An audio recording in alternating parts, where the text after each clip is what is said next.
Today on the Rising Coaches Podcast. You have to be able to walk into a practice right now in 2019, and you should be able to hear coaches saying please and thank you. Because that's the number one thing that's going to influence the awareness of your team. And the greater your awareness, the greater your power. This is not up for negotiation. There are no exceptions to the rule at any high school or college or professional team or grassroots situation in the history of the world. Are you a member of the Rising Coaches Association? If not, we need you to visit risingcoaches.com right now and click on a full list of member benefits. It's $10 a month, a small investment to make in your career. What we are about is community, relationships, and development. We will make sure that we are providing value and filling those buckets for you on a daily basis. The Rising Coaches Association, servicing and connecting the coaching profession. Thanks for listening to the Rising Coaches Podcast. This is Adam Gordon, and today we are joined by Scott Savor, author, keynote speaker, and performance coach.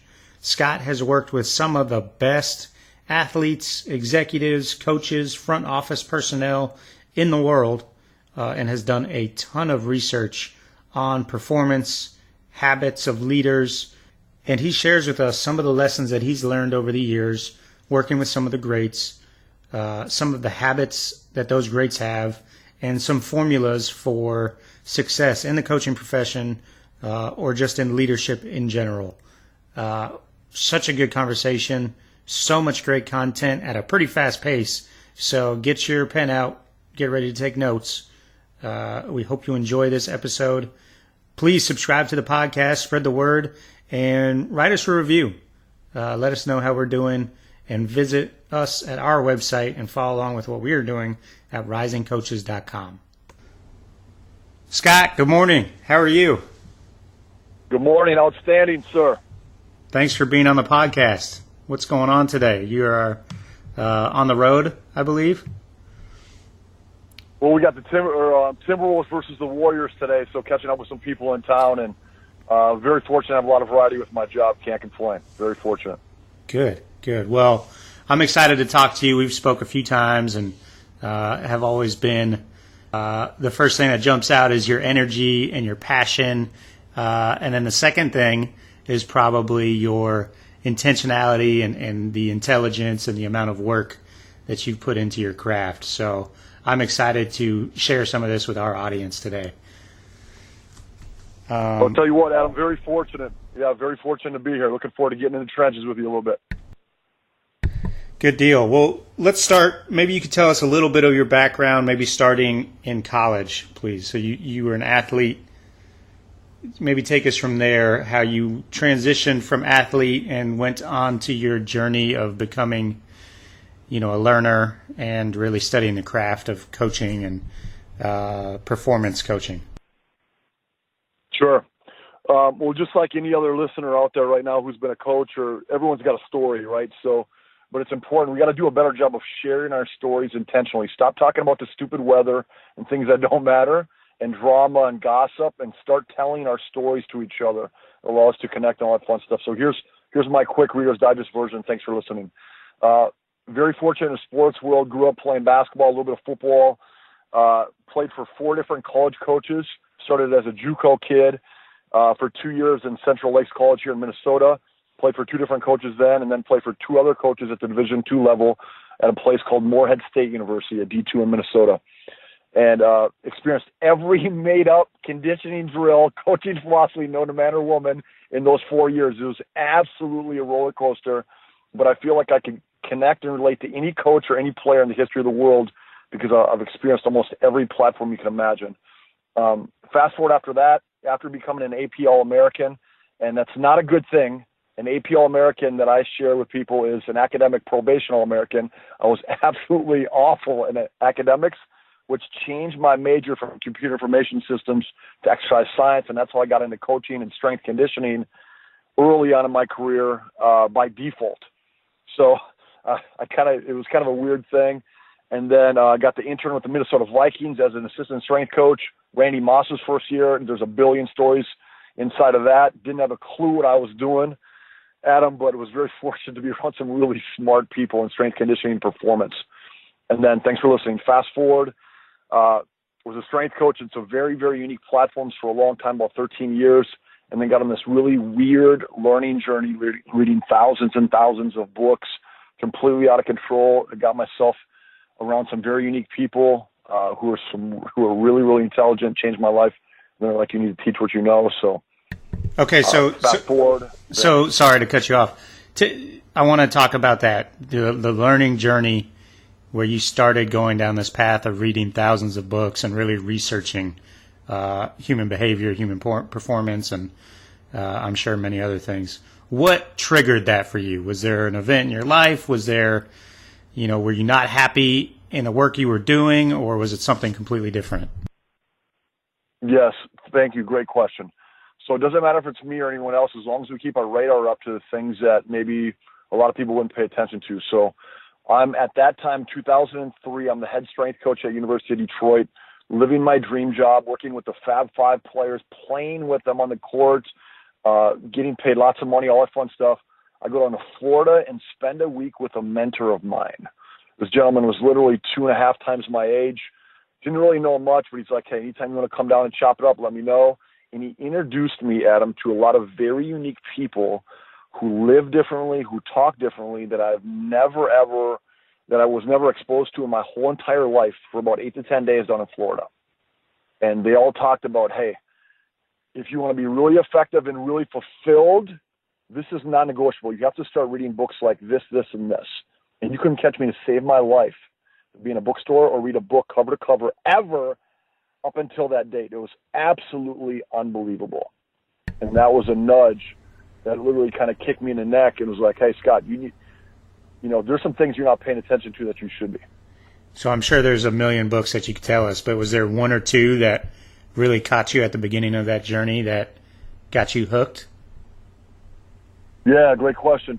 And again, one of the biggest crimes in the world is trying to recommend books to people that you think would be appropriate for them, not knowing like anything they've read before. So I'm taking a really, really serious risk sharing these book titles because, again, it hits everyone at different times based on what they've read and all that fun stuff. So one that changed my life in 2003 was Think and Grow Rich by Napoleon Hill.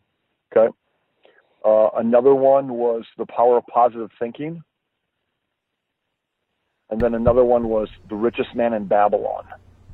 And again, everyone receives wisdom at different times and allows them to act at different times based on certain things. If you recommend a book to someone, or hey, you need to go meet with this individual or do this, and it's the wrong time, they won't even see 1% of the value in it. And it'll brush across their face like it's not a big deal, and it may not ever come back ever again. Yeah, it's a great point that we can all relate to, I'm sure. All right, so one of the things, speaking of reading lots of books, one of the things on your bio, on your website, which your bio, by the way, everyone should go visit scottsavor.com and read your bio because it's very entertaining. You got all kinds of great fun facts on there. It's all smoke and mirrors. Well, one of the things is that you learned how to speed read. So did this happen right around the same time as you spending that week in Florida? Yes. So I literally went to Borders Bookstore. Thanks for listening. That evening I got back from my trip and I went and found these books and I was paging through them. I'm like, holy crap, like nobody talks like this. I can use this tomorrow in the trenches to solve problems. This is fun. This is exciting. And I literally read the 3 books that were recommended cover to cover by 3 a.m. the next day. It was crazy. But anyways, that created a fire inside of me. And it doesn't matter if it's me or anyone else, but you have to identify what sets your tail on fire, right? And then stay in that space so it creates momentum. Momentum solves 90% of our problems, all that fun stuff. And, like, don't stop. Like, don't let your family members, your friends, distractions take you off the path. Like, literally, you have to be so obsessed. And to your point, thanks for asking the question, be so obsessed with being the fastest learner you can be. I don't care what level you're at in coaching. I don't care how much success you've experienced or lack of success, or if you're spinning your wheels in between jobs right now. You have to be the fastest learner in the room. And even better, even more important, you have to know what are the disciplines and the non-negotiable ingredients that will allow you to be the fastest learner in any room. How do you decrease distractions? How do you create environments where you can learn faster, whether it's speed read or absorb Reader's Digest versions of different books or content from different speakers and things, all that fun stuff. So for you, it was speed reading. Is that something that was it a big undertaking to learn that skill, or is it a pretty quick thing that you would recommend to others? Yes. Anyone, please text me. I'll send you the exact videos I learned. Again, you're talking to a guy who had zero effectiveness academically and would read a page and forget it, reread it over again, forget it. I really believe I learned a very, very unique way that's fairly simple. And it was weird, Adam, because I kind of lost that skill. I feel like I exhausted it and almost maxed it out over a period of like 5-6 years. So I can't speed read, and like literally it was like photographic memory on pages. It was absolutely crazy. And again, it helps when you're diving into things that you're really excited about, right? That's the rub. That's the most important thing, is exposing yourself to things that you really care about and give a rat's tail about. But anyone, please text me 248-217-9725, and I'll send you all those videos that changed my life on how to speed read and absorb content faster. Perfect. Beautiful. Thank you. Okay, let's go back to your journey. So you come back from Florida. You've read 3 books cover to cover in less than 24 hours. What happens next? Yeah, so you kind of said it earlier. You get dissatisfied with your status quo. You start getting ticked off, and you're like, man, nobody's ever showed me these books. They've never exposed me to this information. I'm 23 years old. I'm so emotionally fulfilled by what I'm doing professionally, and it's like, holy crap, there's a whole nother world out there. So again, that's the tipping point to change. When you get ticked off enough with your status quo and like, I'm sick of this.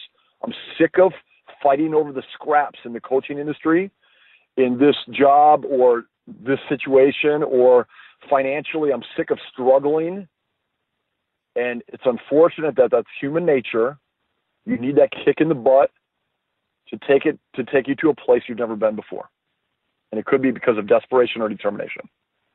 So this is 2003, right? So at what point did you step away from your coaching career and get into I guess you're still coaching, but a different type of coaching. At what point did you step away from strength coaching?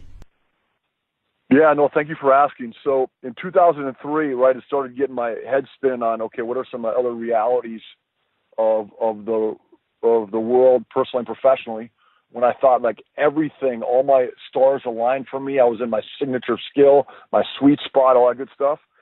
So I got pulled down to another strength conditioning performance facility in Florida, which I was very fortunate for, literally working for the wealthiest person in Japan, which blew my mind, being around Japanese business culture for 4 years. Adam, it was absolutely ridiculous. You talk about like just learning systems and trust and loyalty, unbelievable. And so then I had a cup of coffee there for 4 years, and then got to work for Pat Summitt at University of Tennessee for 2 years as another strength coach, and get a master's degree, because thanks for listening. A lot of people said, hey, you're going to need a union card to get into places so you can teach what you know, and you'll need to get a master's degree. It will help you. So I was fortunate to work with Pat for 2 years, get a psychology degree there, a master's, and then took one more job before I worked back to Minnesota for family to ultimately start my own business, Secrets in Sports, and then to rebrand it over a year ago to Uncommon Competitor right now. So I've been fortunate literally the last 9-10 years to have my own business. Very fortunate. Okay, great. And Uncommon Competitor is the name of your company. It's also the name of the book that you published last year in 2018. And so just to give our listeners a feel for what you're doing now, you are a keynote speaker and author, but you do a lot of work in individual coaching, whether that's for executives, coaches, athletes. You do a lot of one-on-one, and you really do focus a lot on 30-day coaching contracts, correct? Yes, sir. Very fortunate. Very, very fortunate. You have to work with a lot of individuals, teams, and companies. And so tell me a little bit about your philosophy and a little bit about the work that you do there. What is some of the first things that you focus on when you're working with a new client? Oh, thanks so much for asking. So for anyone who's listening right now, if you're a coach at any level, this is really, really important. It has nothing to do with me. The approach, what I've learned inside the next thing I'm about to share has changed my life forever. And I wish I was exposed to it earlier. So again, I'm biased. We're all biased, right? People cannot rely, if you're a head coach, you're assistant coach at some place, you can't rely on your staff to grow you, make you uncomfortable at the level in which you probably need. And it could be whether it's your athletic director, your superintendent at your high school, whatever it is, they just don't have the time to max out and provide the growth experiences and developmental experiences that you need at the level that you're capable of to really, really scratch the surface of any of your ceiling, personally or professionally.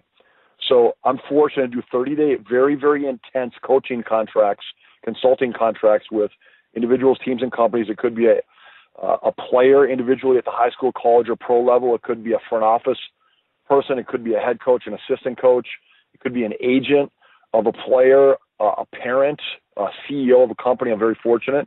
And they select a skill that they need to polish or varnish at a higher level and max out, or a situation they want to maximize. So, man, we got to get our culture right. Scott, give me everything you got on culture for the next 30 days. Send me all the content that I can literally handle, and then hold me accountable to the required disciplines that lead to habits weekly that will ultimately solve a lot of these problems so we can be more effective and more fulfilled than my exact scenario. So that's so fun. Every scenario is so different, but very fortunate to be a part of it. So the first step really, and it's so funny because this is the conversation that we had last week with Alicia Jessup of The Athletic, and she was talking about personal branding, but a little bit of the similar messaging in that the first step to any of this is self-discovery and self-awareness. Is that fair to say? 100%, yeah, because you can't act. I can't act on anything at a level that I'm supposed to unless my radar is up at a high level with awareness. Yes, sir. So what do you have any techniques or because it's hard when you're in the middle of it or in the trenches and you've got your head down, and you're focused on, you got your blinders on and focused on your season or your work or whatever, it's hard to really take a step back and realize what it is that you need to improve, what it is you need to work on.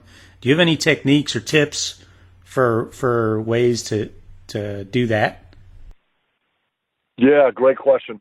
So again, never believe a word I say ever, right? This is just feedback and stuff I've learned from the amazing people I've been around in my life and the things that I've studied. So it's what I know up until obviously this exact moment. But I do know this. You've got to create habits inside of values, and it starts personally. And to answer your question, please, specifically, if you don't start there, you're literally trying to boil the ocean. You're literally trying to throw a penny in the ocean and say, oh, you just got to focus more. You just got to pay attention to this. You got to keep your radar up. And no, you got to drill down into habits that allows you to demonstrate a high level of awareness. And then you need to get around people and or take the lead in rewarding those daily habits inside of the awareness and all the other things that are important that pull you in the direction you need to be. And that, again, it's not sexy. They don't teach us in any class in America, and you get lucky if you stumble upon anything close to what we're talking about right now the rest of your life. And the reality is, unfortunately, most people will not experience a level of awareness to even scratch the surface of their potential. It makes me want to puke and throw up in my own mouth. It doesn't even make any sense, but it's literally embarrassing. So step one, figure out what's important to you, figure out your values, and then from there start building habits that hold yourself accountable to those values. Did I say that somewhat accurately? Yes, sir. And that'll directly drill down into your awareness at a level that you can't even comprehend in a great way. Can you give me, I don't know if you feel comfortable sharing your values, but can you give me some examples of some values and some habits and how that works together? 100%. Easiest thing in the history of the world. This has to be something that I have to make public every day. If I don't, I think it's just bunny foo-foo stuff, and there's no value in it, right? So you have to be able to have conversations every single day with people about your values, the things which you will not compromise. Not perfect, because there's no such thing, right? But you have to be able to make them public so you can literally prioritize and progress in those. So one for me would be joy. And here's what's crazy. Joy has no value unless you drill down what are the prerequisites that increase joy in your family members, in your coworkers, in your players, right? And the number one thing, and people don't talk about this enough, and that's why most people are miserable and depression is off the grid right now at all ages. It's absolutely insane because people are fixing the wrong things and they're attacking the wrong things. The number one precursor that elevates joy is gratitude. And the best thing about gratitude, Adam, and coaches, you better pay attention, please. You better be writing this down, please. The best thing about gratitude is it messes with your awareness. If you have a high level of gratitude on a daily basis, and you demonstrate that with your staff and your players, their awareness goes through the roof because you have to find reasons to appreciate the good, the bad, and everything in between. And it forces you to keep your radar up if you celebrate, and there's a lot of fun things you can do on and off the court. It's unbelievable. So joy would be your value. Gratitude is something that you have to, it has to become a habit for you. And that's something that you can track and measure and hold yourself to every day. Am I grateful for the experiences, the people that I'm around and touching every day? Yep. If you're not writing it respectfully, Adam, if you're not writing in a gratitude journal every morning or at least every night or at least a handful of times throughout the week, your joy is so limited, it's unbelievable. And that, like literally, I am grateful for when you wake up tomorrow morning. I am grateful for. Write down 3 things really simple, put it on paper. It changes everything. Yeah, I love that. So you do that twice a day, or you do that in the mornings, or? I go in the morning. The morning works really well for me that I've found so far. Yep. Love it.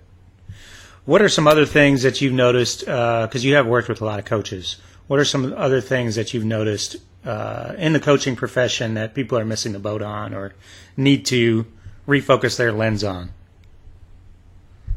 Great question. Could I share, do we have enough time to share maybe in a Reader's Digest version 7 things that I've identified that I think are game changers for coaches that they have to make sure they prioritize these things? Please. Okay, awesome. Here we go. Buckle up. I'm going to go over these quick, but I really believe in these. And again, I'm very spoiled, Adam. I get to go to 80 to 100 practices and/or games a year at all levels, all over the country, and meet with thousands of coaches, parents, administrators, front office people, athletes. Again, I've been very, very spoiled. It has nothing to do with me, but I'm just sharing context, right? So this is where this is coming from. So I hinted on the first value that I really believe in is demonstrating joy, right? And that comes from gratitude. You have to be able to walk into a practice right now in 2019, and you should be able to hear coaches saying please and thank you. Because that's the number one thing that's going to influence the awareness of your team. And the greater your awareness, the greater your power. This is not up for negotiation. There are no exceptions to the rule at any high school or college or professional team or grassroots situation in the history of the world. Okay, so that's first and foremost. Because everyone's pursuing happiness, and that's a major mistake because happiness is dependent upon what's going on outside of you, and that's a lie, right? That's something you don't want any part of. You want to be able to demonstrate joy through your gratitude first and learn to love everything you do. That's first and foremost. So finding the realities of what that really is. Joy, not pursuing happiness. You don't need basketball to make you happy. You don't need scoring baskets to make you happy. That's all a lie. It's an illusion, and it actually impedes your progress from maxing all your skills and abilities as a coach and player. Make sense? Yeah, I'm with you. Okay, second thing, please, real relationships. And I would call this merciless friendships. Not, hey, Adam's my good friend. Oh, he works for Rising Coaches. He can network me with other people. You can level me up in the industry, blah, say, blah, blah, blah. All that stuff's trash. I'm talking about, hey, Adam, hold me accountable to this. I want a real, authentic, genuine, organic relationship with accountability, with standards, with trade-off value. And if you graduate, I might not stay in touch with you or vice versa. If you get too big time and you don't consistently communicate back with me, for example, I was just communicating with Ryan Saunders this morning, head coach for the Minnesota Timberwolves. It doesn't matter. I'm just sharing context. And I said, Ryan, I texted back, I said, thank you so much for being a consistent communicator inside of real relationships because consistency creates credibility, right? When you have every excuse in the history of the world not to respond and communicate consistently because you're so busy, you're a head coach in the NBA, and you can make up every excuse in the history of the world. No, thank you. Hold each other accountable. I don't care if you're in season, off season. Communicate to people if they reach out to you. Give them the respect as a human being, and maybe you send them 2 sentences back. It's all good. But return that communication back to them and demonstrate real relationships, merciless friendships. That's 2. Sound good? Any thoughts so far, please, sir? Oh, I love it. And basic stuff. Like this isn't, it's not groundbreaking new philosophies, but it's really, really important. Basic humanity, human needs, stuff that you learn in kindergarten, which is often like the most, potent stuff that you learn your whole life. Yeah, great point. And then all I would share is this, please, Adam. And for anyone who's listening, on the surface, it seems simple, but it can be there's some really, really fun strategies that you can demonstrate on the court, off the court, as a coach, as a player, that would blow your mind, that doesn't involve popcorn, peanuts, riding into practice on a donkey. Like, you don't need all these props and things and all this magical stuff, but there's some really, really fun solution-based things that would excite the heck out of you, I promise you, that would drill down into those simple things like you said. Yeah, and it's simple, but we're all guilty of not living up to these things. I mean, as you were talking about it, I was like, is he talking to me? Because I know I've been guilty of not communicating to people. So it's stuff, you get caught up in your everyday, BS, the stuff that doesn't matter, but you think is the most important stuff to you at the time, and you forget the basics. But anyways, please continue. We're on 2. Give us 3. Yeah, no, thanks so much for listening. Here we go. Positive peer pressure is a big deal, right? So there's enough negativity that we'll all manufacture enough in our own mind. You have to be willing to go out to the world in the most negative scenarios known to man and woman, just when there's no human way you can find something positive, and literally invent it or create it and have a blast doing it. Belichick's really big on, with the Patriots, ignoring the noise, right? We always talk to players and coaches. If you don't ignore the noise at a high level and find ways to create positive peer pressure in a powerful, pleasurable way, you will become the noise, right? And again, more than any time in the history of the world, people are avoiding negativity as much as possible. So as a coach, as a leader, you just have to be allergic to those type of situations and have a lot of fun repackaging things in a positive way. Number 5, please. Maximizing motivation. Coaches who have financial problems, who have personal problems, usually have motivational problems. Players who have performance problems usually have motivational problems. Motivation right now, Adam, has become so watered down that people literally ignore the word when you say it. Oh, she's a motivational speaker. Oh, he's too rah-rah. She's too rah-rah. People are changing the definition of words when they have no business messing with the definition of words that are extremely needed, and one of the extremely necessary words right now is motivation. Players can be motivated by desperation or determination, and you have to know how you can leverage both. Love it. So many things. You're on a roll, Scott. Keep rolling. Yeah, you're doing great. Next one, please. A balanced approach. We all struggle with this. Somebody has to lead in this category, right? You can't just keep saying, oh, we're busy. Oh, we're going to grind our players to a fine powder 6-7 days a week, worked out. No player ever goes up to their head coach and says, hey, can we practice longer today, coach? Because they're already grinded to Cheeto dust, right? And the coaches are, and their families are. And we have to lead and brag about being balanced. Okay? And the most effective coaches who sustain success in the history of the world brag about being balanced. They're like, hey, we're going to have a practice alternative today. We're going to protect your mind and your body. And guess what? I'm going to protect myself at a higher level, because I know at the end of the day, when we need you most, at the middle of the season, the end of the season, you'll be at your best. Okay, so I'm going to keep my radar up to a balanced approach. It's another thing I really believe in. That's something coaches, yeah. I want to ask you about this one, because I'm a big believer in this, and I try to preach this to everybody I talk to in the coaching profession, because I think there's a serious problem in the coaching profession with lack of balance and insane hours that you have to put in. How do you manage this when you are not the head coach, when you are an assistant or you're a GA? You're somewhere not at the top of the totem pole, somewhere towards the bottom, and you don't have the ability to make the team's schedule. Yes, great question. Any assistant coaches out there, please listen to this.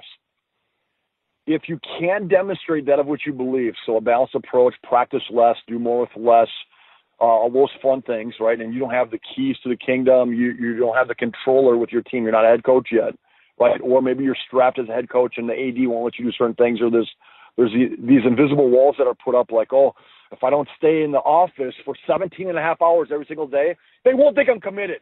That's a lie. Right. Fear is driving your behavior. You don't know what the hell you're doing, respectfully.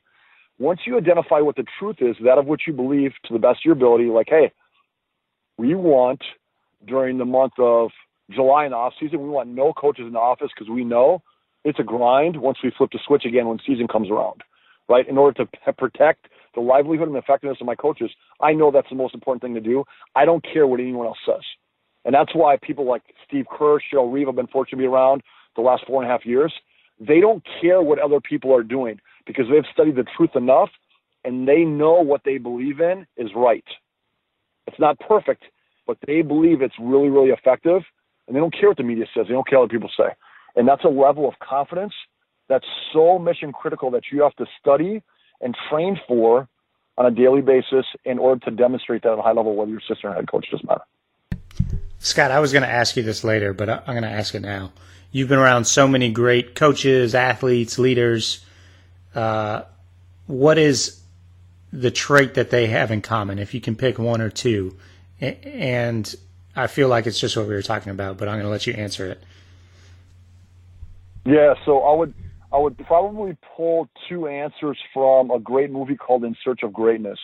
If you're a coach and you have not seen this movie, shame on you. It's crazy. So probably the most effective independent film ever created on performance, called In Search of Greatness. And they literally identified two traits that make people really, really effective. One is they're a really fast learner, right? They're a really fast learner, and they make that a priority. Okay, and study anyone, Warren Buffett, anyone. It's the same thing. Like most basketball coaches get under their little bubble-wrapped bubble, and they only study basketball. And guess what? They'll get destroyed. Sooner or later, you'll get destroyed because you're going to destroy your family, you're going to destroy yourself, because basketball is going to end someday. And guess what? Tomorrow, you're going to need to have skills outside of basketball. And most people who are in the bubble don't help you with those and will never help train you in those. So it's just like, oh, get lucky if you can. So In Search of Greatness, you have to be a fast learner.